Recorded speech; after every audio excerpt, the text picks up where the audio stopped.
You only have to ask a stupid question once you ask a stupid question. And if you're in a crowd and you ask a stupid question, 80% of the people in the crowd have the same question. They're just too cowardly to ask. But you ask, and then someone actually tells you never have to ask that question again. You're no longer stupid. What stupid thing am I doing that I could quit doing, that I would quit doing? Because those aren't the same thing, right? Because you know there's stupid things that you're doing that you're just not going to quit doing because you like them. But there might be something on the edge there where you could stop, that if you want to know something about yourself, sit on your bed one night and say to yourself, you got to mean this, like you got to be desperate. This is no game. This my life is not everything I want it to be. And perhaps it's not everything that I need it to be. And by need, I mean my life is so unbearable that the suffering that's attended upon that is make me nihilistic, cynical, bitter, resentful, driving the BR city to see evil everywhere except within my own heart. Like, these are problems, man. And you ask yourself, you sit on the bed and say, okay, man, I'm ready to learn something. What's one thing I'm doing wrong that I know I'm doing wrong that I could fix, that I would fix? It's like you meditate on that, you'll get an answer. And it won't be one you want, but it'll be the necessary one you know. And it's often something that will point you to small things like that works. You start making those micro improvements, like real micro improvements, real on the ground, actual micro improvements to things you know that are wrong. You'll improve unbelievably rapidly. The great people I know are brutally truthful to themselves and other people, and they have insanely adventurous lives. Get rid of everything you say that you only say to impress other people, and just see if you can say what you believe to be true. That's an adventure. That's the thing about the truth. You know, well, you got to ask yourself, if you're not speaking the truth, who is it that's talking? If you're saying something that you do not believe to be true, it's not you talking, it's something else. It might be the part of you that wants to manipulate the other person into delivering what you think you want from them. Well, what is that spirit of manipulation that you've allowed to possess you? It's not you. Let's say you decide to live your whole life in that instrumental manner. You're going to craft your words like the student who says, well, I'm going to write what the professor wants to hear, so I get the grade. It's like, well, you just turn yourself into that. Well, who is it that's doing that manipulating? It's not you, because those aren't your words. So even if you get the grade, it's not you that got the grade. It's the false you. It's the manipulative you. So you do that your whole life. You don't have your life. And then you think, well, God, that was a miserable life. I manipulated everybody. They were so damn stupid. They were sucked in by it. They're all contemptible. Everyone does it, you know, which they don't, by the way. And so that's a pathway to bitterness, partly because if you're a manipulator and you use your language falsely, you don't live your own life. You live the life of whatever possesses you. When you think it's you manipulating, and so you live the life of the spirit of manipulation. There's a book called About Face. It's about a guy that was in the Korean War and then was in the Vietnam War, and his name is Colonel David Hackworth. When I was on deployment, I would open up that book anywhere, and I would read 2 pages or 3 pages before I'd go to bed if I was in my bed that night. And there was so many lessons that correlated to what I was actually going through. And a real obvious example was when you read, you can learn, and you don't have to. You don't have to go through the school of hard knocks. You don't have to get punched in the face repeatedly with things that turn out to be situations that other people have absolutely gone to. The level of capability increases so much by seeing something one single time. Well, if I see something one time, I am infinitely better than if I'd never seen it before. It's like those little puzzles. They give you a little puzzle, some kind of a mind bender, right? The mind benders only work on you one time. The riddle only works on you one time. Then you go, I know the answer to that. That's the answer. You never get fooled by that again. So just seeing it one time, you're infinitely better. So when you read enough, you're capturing all these lessons. Of course, you want to put the book on. You want to become that person that can rattle you up, man, especially if the person is thinking all sorts of things that you've never thought. I love reading for that reason. I could pick my peers too, which I really loved. It's like, well, I have these people around me, but then there's these people who've lived before me and in different places, and I can set them up on my shelf. I can enter into their world, and I can benefit from everything they've thought and saturate myself with that person. It's very disruptive, especially if the person That your reading has a mind that's more powerful and more well-developed than your own. It was very disruptive, but unbelievably useful to try on other people like that, and you get the benefit of their entire life distilled into them into their book. You know it. It's 30 years of work. I read this one book called The Neuropsychology of Anxiety, which is it's a great scientific work. It's a very hard book. I think it has 1,800 references, something like that. And this guy, Jeffrey Gray, he actually read all those references and he understood them. And so it took me 6 months to read the book, but I got an entire education out of it. I got to experiencing 6 months what it took him 30 years to learn. Like, what a gift that is. It's unbelievable. What were you reading when you were in university?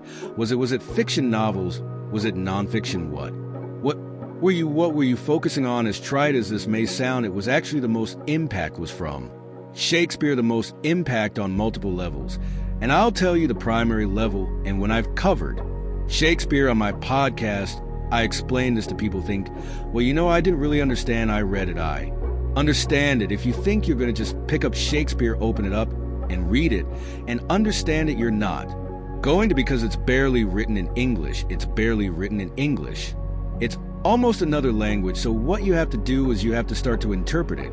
And so what I realized with Shakespeare is, number one, the weight of the words, that these words were so pregnant with meaning that you had to pull those words and parse those words and pull those words apart to see all the depth that each individual word had, and then the way that they're put together. And what was great about this was, by the time I was back, because then I went right back into the SEAL teams, and somebody would hand me a rules of engagement document that was written by some lawyer in Washington, D.C., and I'd pull it out and say, wait a second, this word, I don't know what this word means. Let's pull this word out. Let's see what this actual definition of this particular word is, and how that changes my viewpoint of the rules of engagement, and how can I translate that for my troops so that they actually know what to do. So that part of for me was from a reading perspective, starting to read Shakespeare and saying, oh, okay, you're not going to understand this. And if you don't understand something, that's okay. You pull out the Oxford English Dictionary and you look it up, and then you not just find out what the meaning of the word is, but what's the root word and where does it come from and what kind of depth and what kind of, and that's unbelievably useful too. Virtually every word is like that, because a word is an ancient artifact. It's like an animal in some sense. It has an evolutionary history, and it transforms across time, and each word it carries the echoes of its past with it, too, because each word attracts other words in a particular unique way, so it lives in a word ecosystem as well, and the ecosystem contains information about the history of that word. And you think, well, why is that important? It's like, well, hey, guess what? You think in words, you talk in words. You have all these archaic entities, these words, these living entities that you use. It's like the more you know about them, the more you know about you, the more you know about other people, and the better you are at formulating and communicating your ideas. There's nothing lost in that kind of investigation. There's nothing but gain there. Your ambition, if you have any sense, is actually to become competent. Do you want to be competent and dangerous, or do you want to be vague and useless? It is definitely the case that there is no more exceptional form of the capacity to be dangerous than to be articulate. And so it's a moral endeavor in some real sense. Right, to become articulate is to become the master of your own tongue. Every advantage comes with a disadvantage. So if you're extroverted, you're social, and you're positive, but you're impulsive, and you can tilt towards hedonism, and you can't stand being alone. No matter where you land in the temperamental landscape, you're going to have your associated faults and temptations. You got a goal, and you'll see that as you progress towards a goal, there'll be obstacles that emerge, and some of them you don't want to confront. It's why it's useful to order your room. Chaotic room makes you anxious. Why too many pathways, man.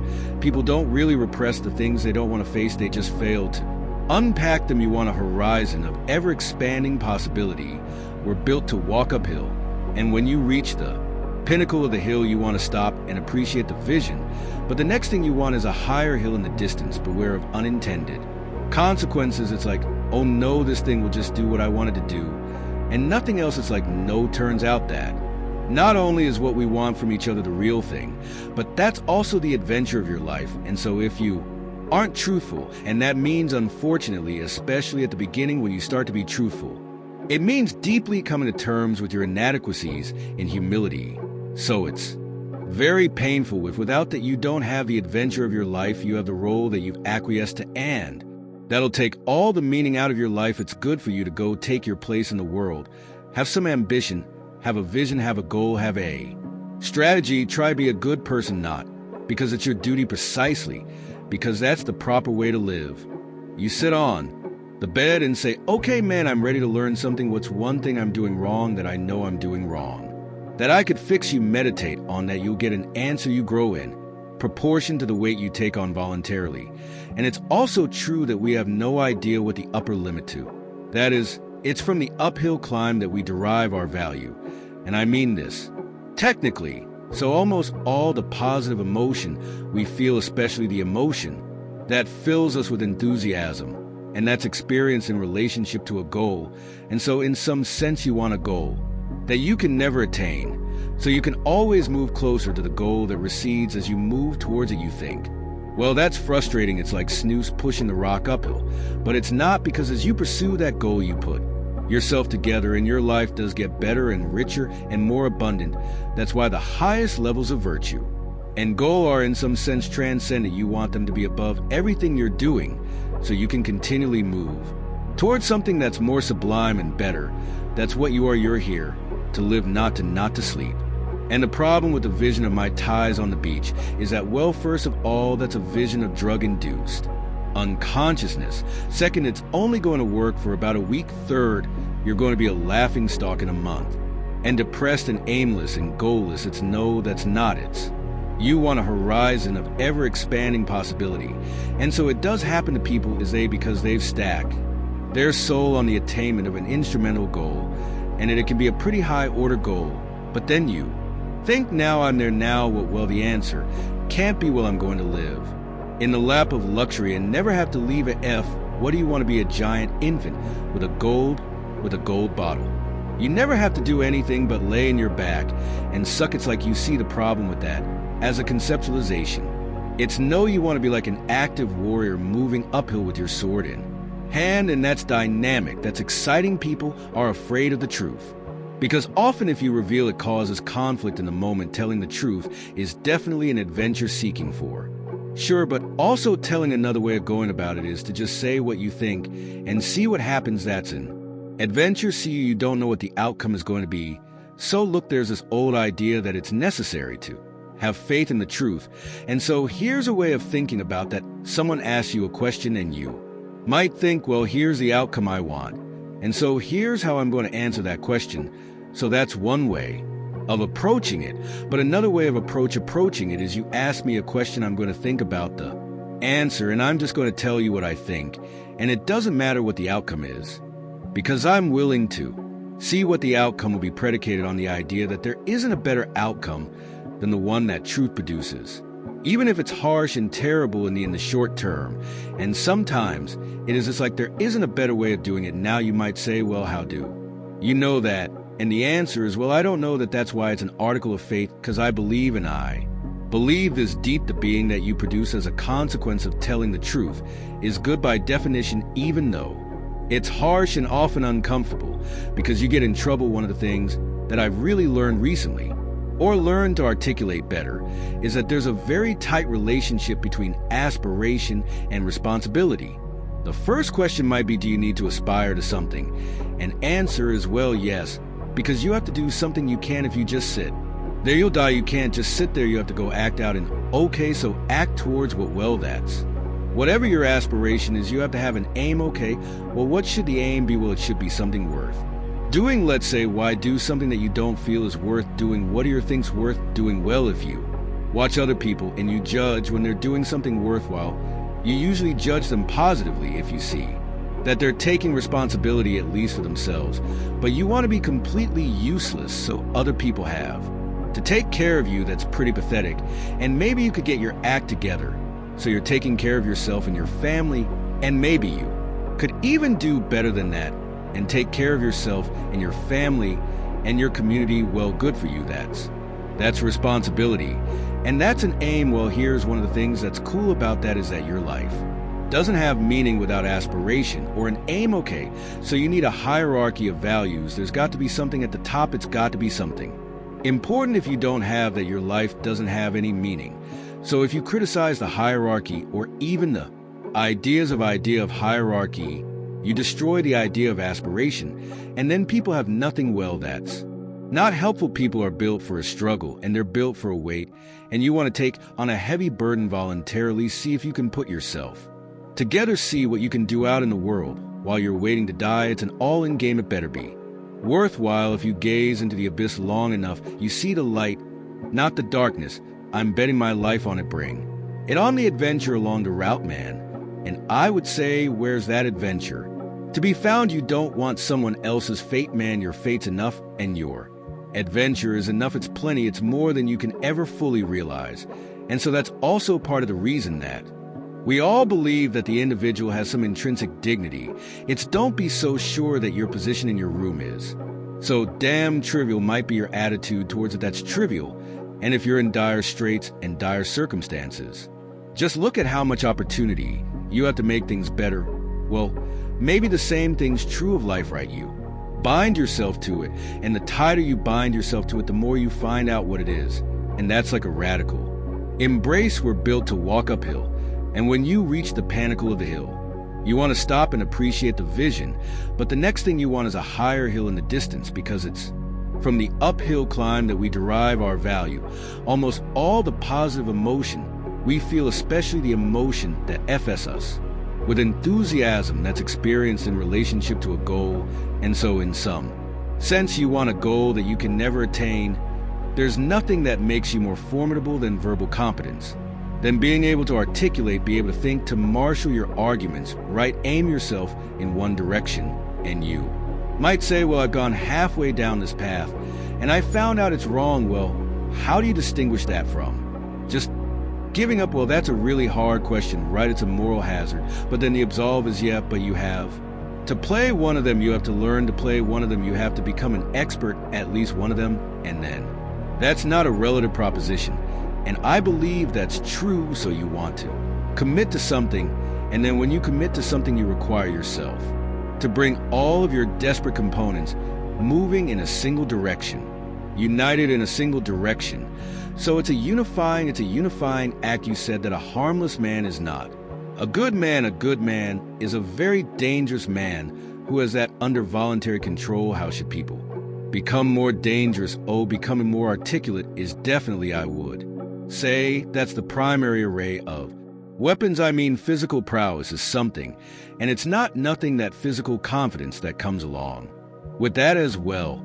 But the same thing replicated at the level of the ability to communicate and to think. That's way broader field of battle and opportunity. In a world with seemingly infinite options, it can be challenging to decide on the best course of action for one's life. Peterson suggests that a useful approach is to focus on what bothers you or what you find most challenging. These discomforts or challenges can be an indication of where one should focus their time and energy. By leaning into what is difficult, ULT or uncomfortable, individuals can discover their strengths and find direction in their lives. Be honest with yourself about your interests, abilities, and limitations, and pursue the path that aligns most closely with your values and passions. There's a lot of things you could be bothered by, like a million things, man. But some things grip you. They bug you, and they might make you resentful and bitter because they bug you so much, like they're your things, man. They've got you. So then I look for a question that I would like the answer to. I would really like the answer to it. So I don't assume I already have the answer, because I would actually really like to have the answer. So if I could get a better answer, great. And so that's the first thing, and that's like a prayer. It's like, okay, here's a mystery. I would like to delve into it further. Well, so that's humility. It's like, here's a mystery, which means I don't know. I would like to delve into it further, which means I don't know enough already. And then comes a revelation. It's like, well, what's a revelation? Well, if you ask yourself a question, it's a real question. Do you get an answer or not? The answer is, well, your thoughts start to appear in your head. So from somewhere, that's right, from somewhere Where do they come from? Do you have a sense? Depends on what you're aiming at. It depends on your intent. So imagine that your intent is to make things better, then maybe they come from the place that's designed to make things better. Maybe your intent is to make things worse than they come from. Music. Hell, let's say you want to become who you could be in the fullest sense. So let's say you're someone who's going to solve some serious problems. Okay, the first thing you have to do is admit to the seriousness of the problems. That's no joke. And so the first thing is just the terror of the problem itself. And that's enough to paralyze you, right? And that's the Hydra. That's the Gorgon with the head of snakes. It'll paralyze you and turn you to stone. That's the Basilisk in the Harry Potter series. You look at it and turns you to stone and lurks underneath everything, right? And it's malevolence and tragedy. And so there's that. And then the next is, well, you're going to take responsibility for that. You're really going to do that. Are you? That's a hell of a load, man. And so it's daunting to even consider that.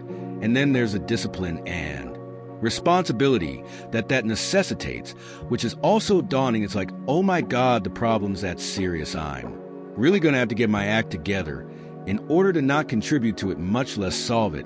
And so the problem is terrible, and then the solution is daunting.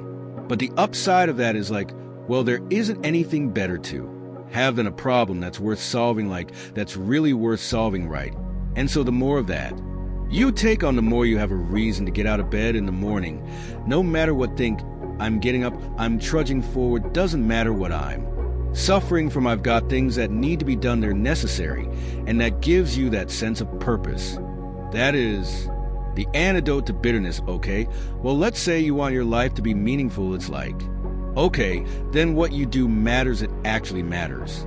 So that's an interesting thing. Well, so let's say you go over your past with a fine-tooth comb and you decide you're going to take responsibility for everything that you did that was wrong and everything that you failed to do that you could have done that was right. It's like, does that change the world? It's like, depends on how thoroughly you do it. You might say it changes the world like nothing else possibly can, and I think that that's actually right. You have to allow yourself a certain latitude for error. That's a useful thing to know too. One of the things I tell people when they're trying to develop a vision for their life or an implementable plan is make a bad plan. Make the best one you can, but don't get obsessive about it. It's like, make a plan, implement it. You'll figure out when you implement it why it's stupid exactly, and then you can fix it a little bit. Compare yourself to who you were yesterday and not to who someone else is today. The same basic idea, right, is that you have to get your markers for success right, because otherwise you can end up in the situation you described, which is that, like, there's always people out there who are doing far better than you on pretty much anything you want to imagine. And if all you're doing is seeing yourself in their reflected light, let's say, then it's going to be pretty damn dismal. But it's not a good comparison, because you shouldn't just compare. Well, first of all, there's danger in just comparing yourself to others, period, because they're not you, and God only knows what struggles they had to undertake to get to where they were, or what burdens they're currently carrying that you're not aware of. You just don't know any of that, but you can certainly contrast yourself with yourself, and that's a lot better. It is the only way. Well, it's also the only way of really measuring anything approximating proper improvement. You can actually tell when you're a little better than you were yesterday, right? So, and you can actually do that. That's another thing that's so interesting about it, is that you can actually make yourself a little better in some way pretty much. Well, I don't know if it's at every moment, but you can certainly do it every day. It's funny.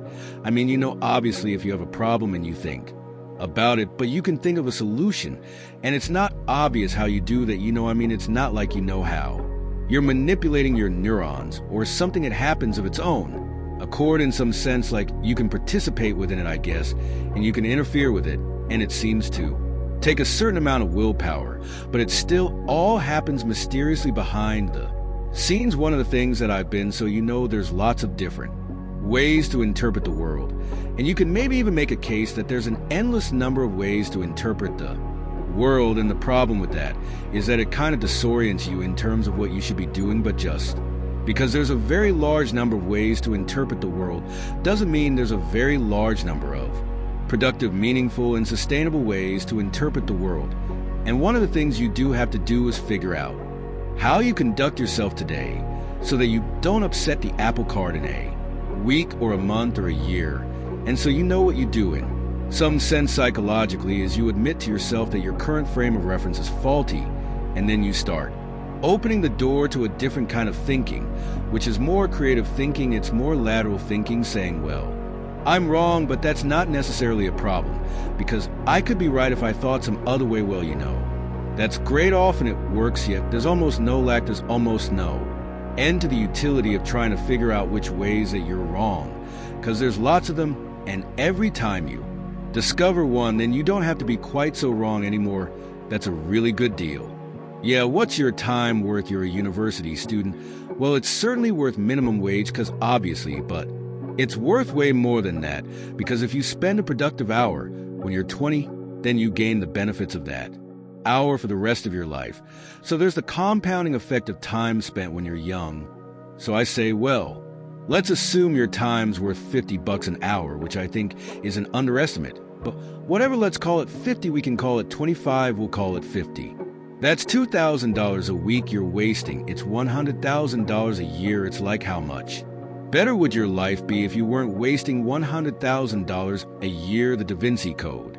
Everyone liked that it sold a lot, and it was full of little mysteries and was full of hints that there was more to the world than you think, and which is definitely true, and that there was a way of getting access to that knowledge, and that it would really be worthwhile, and people like that. They like that idea, and the reason for that is because it's true learned to.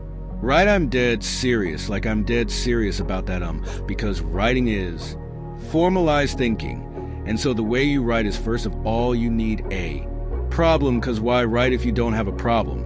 So this is good advice if you're just writing an essay, by the way.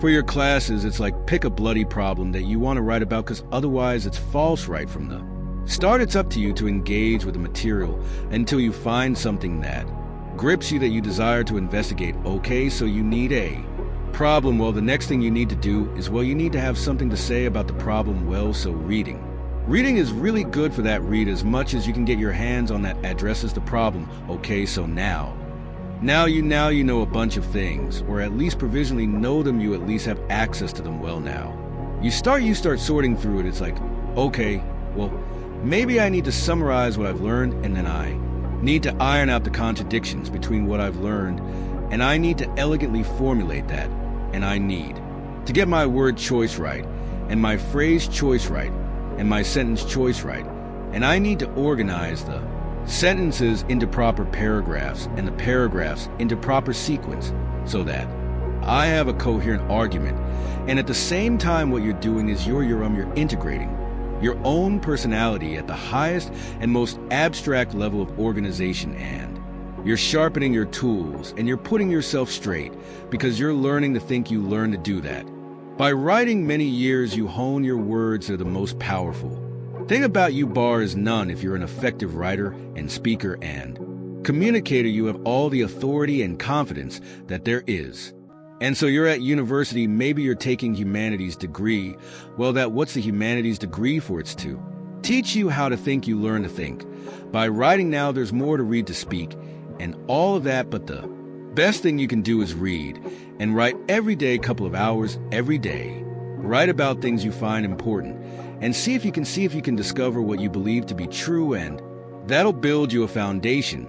And it's unbelievably practical. Like, if you look at people who are phenomenally successful across life, there's various reasons, but one of them is that they're unbelievably good at articulating what they're aiming at, and strategizing and negotiating and enticing people with a vision forward. It's like, get your words together, man. That makes you unstoppable, and that's the core of the humanity. That idea, get your words together, make yourself an articulate creature, and then you're deadly in the best possible way. So, and take that seriously. The best thing you can do is teach people to write, because there's no difference between that and thinking. And one of the things that just blows me away about universities is that no one ever tells students why they should write something. It's like, well, you have to do this assignment. Well, why are you writing? Well, you need to grade it.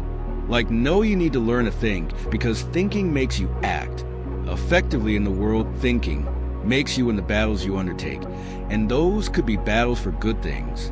If you can think and speak and write, you are absolutely deadly. Nothing can get in your way, so that's why you learn to write it's like. And I can't believe that people aren't just told that it's like it's the most powerful weapon you can possibly provide someone with. And I mean, I know lots of people who've been staggeringly successful and watch them. Throughout my life, I mean those people you don't want to have an argument with them. They'll just slash you into pieces. And not in a malevolent way. It's like, if you're going to make your point, and they're going to make their point, you better have your points organized. Because otherwise you're going to look like and be an absolute idiot you are. Not going to get anywhere. The truth of the matter is that you have a lot of potential as a child, but none of that is capable of manifesting itself as freedom before you become disciplined. And discipline is a matter of the imposition of order. And the order is necessary, especially for people who are hopeless and nihilistic. And what does it mean? Well, it doesn't mean, goose, I hate getting up at 8 in the morning to get ready for work. That just means that you're not very disciplined, or maybe that it might mean something deeper, but I'd start with lack of discipline before rearranging your whole life. Because you might say, well, I hate getting up at 8 o'clock in the morning no matter what I'm doing. And then it's not your job. I don't mean don't do difficult things. I mean watch yourself. And if you see that you're doing things that make you hate yourself, then consider the cost of continuing. If something's valuable, you'll make sacrifices to attain it. That discovery of sacrifice, I think that's what separates human. It's one of the primary factors separating human beings from animals, because we discovered that we could let go of something we value in the present, and we would gain something we value even more in the future. Lay a disciplinary structure on yourself, get the chaos in check, and then you can move towards a state that's freer, because it's discipline first. Like, look, if you're going to become a concert pianist, there's going to be several thousand hours of extraordinarily disciplined practice. That's the imposition of order on your potential, let's say, but what comes out of that is a much grander freedom. And so virtually every freedom that you have in life that's true freedom is purchased at the price of discipline, but it's not some casual self-help doctrine. It's that if you don't organize yourself properly, you'll pay for it, and in a big way. And so will the people around you. And I would say start where you can. Start, if something announces itself to you as in need of repair, that you could repair, then hey, fix it. You fix 100 things like that, your life will be a lot different. Now, I often tell people to fix the things you repeat every day, because people tend to think of those as trivial. You get up, you brush your teeth, you have your breakfast, you have your routines that you go through every day. Well, those probably constitute 50% of your life, and people think, well, they're mundane and I don't need to pay attention to them. It's like, no, that's exactly wrong. The things you do every day, those are the most important things you do, hands down. Well, there isn't anything better to have than a problem that's worth solving, that's really worth solving, right? And so the more of that you take on, the more you have a reason to get out of bed in the morning. No matter what, think, I'm getting up, I'm trudging forward, doesn't matter what I'm suffering from, I've got things that need to be done, they're necessary. And that gives you that sense of purpose that is the antidote to bitterness. So yeah, there's lots of reasons to, because I thought for a long time. Imagine you have choice in front of you, because you do. So here's the choice. Your life is either meaningful or meaningless, okay? So let's go through the meaningless part first. Because you think, well, of course I don't want it to be meaningless. It's like, yeah, just hold on a second, nothing you do matters. And so impulsive pleasure is the order of the day, no responsibility. That's, you can do whatever you want. It's like Pleasure Island in Pineo, right? Or it's like Neverland in an inn. Peter Pan, you're still a kid, you can play all the time. Impulsive pleasure and no responsibility, that's the reward for meaninglessness. Well, but then the other side is, okay, well, let's say you want your life to be meaningful. It's like, okay, then what you do matters. It actually matters, right? Make a mistake hurts you, hurts your family, hurts the world in a deeper way than you think. And you have to be awake to that. And then you have to take it on yourself. So if you're at a particular stage right now, and that stage would involve a particular worldview and the behaviors that go along with that. So the perceptions and behaviors, but it's not enough, because you haven't mastered the whole world and you're making mistakes all the time. And then there's other neurological mechanisms so maybe that's some more left hemisphere phenomena, the instantiation of that identity. Then there's right hemisphere mechanisms that are tracking your errors and keeping track of them, and the errors are an indication that your theory is incomplete. So at ACC, the errors accumulate and the information around the errors accumulate, and another identity starts to become formulated, and it solves all the problems your previous identity did, but also some additional ones when you have an AA moment like that. It's the manifestation of that next identity that's making itself known that you know, because it's being built from the bottom up. It isn't explicit yet. Then you encounter an explicit statement. You mention a couple there, and they map onto that, and that's the A habits. Like, oh yes, that's what ties together these things that I've been wrestling with in the back of my mind. Right? Someone made it explicit. And that's one of the great things about language that can also help fill in the gaps too, because you can start to make arguments based on that. Observation that I have, that's the music. Manifestation, what is the consequence, the long-term consequence of acting? So many people, especially because of the world I live in Instagram and social media, we kind of build out these personas, and then we must follow the implicit instructions that come with those personas. Well, that's the problem right there, is that I think Pinocchio is brilliant work of art if you're a puppet and an actor, and Pinocchio is both at times in that movie, both a puppet and an actor. So why an actor? Like, why is there something wrong with being an actor? Well, the first question is, well, who sets your role? And then the second question is, who's pulling your strings? So you put on this front that is there to make you popular and sexy and desirable, and to mask from yourself your own inadequacies. But that's a role. Well, who wrote it, and for what purpose? And maybe you're acting out a tragedy, maybe you're acting out narcissist, you don't know, because you've put that on yourself in an attempt in some ways to deliver to people what they want, or more accurately, to look as though you're delivering to people what they want. And it's nothing to do that, right? Because at least you're attempting in some sense to adapt to the social world, someone who's really infantile and dependent, someone who's never left home.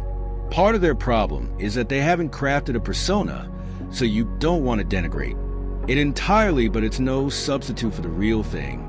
And it turns out that not only is what we want from each other the real thing, but that's also the adventure of your life.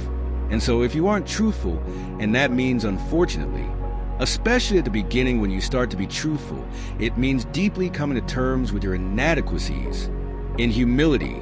So it's very painful.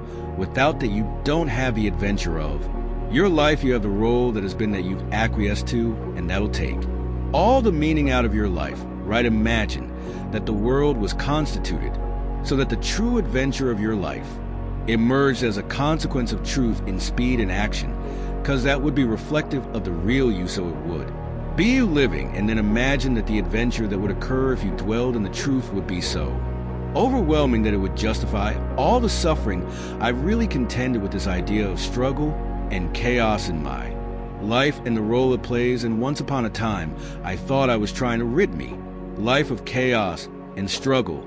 I thought that's why I was trying to get rich and get the Ferrari and the blonde. I thought that would create a life I'm free of struggle. But then I looked at some studies, and I heard about this thing called gold medal depression, when Olympians come back from the Olympics and they've lost orientation. And I tried to understand the role that struggle would have to play for me to be a fulfilled human being for the rest of my life. We're built to walk uphill. And when you reach the pinnacle of the hill, you want to stop and appreciate the vision. But the next thing you want is a higher hill in the distance, because it's the uphill climb, that it's from the uphill climb that we derive our value. And I mean this technically.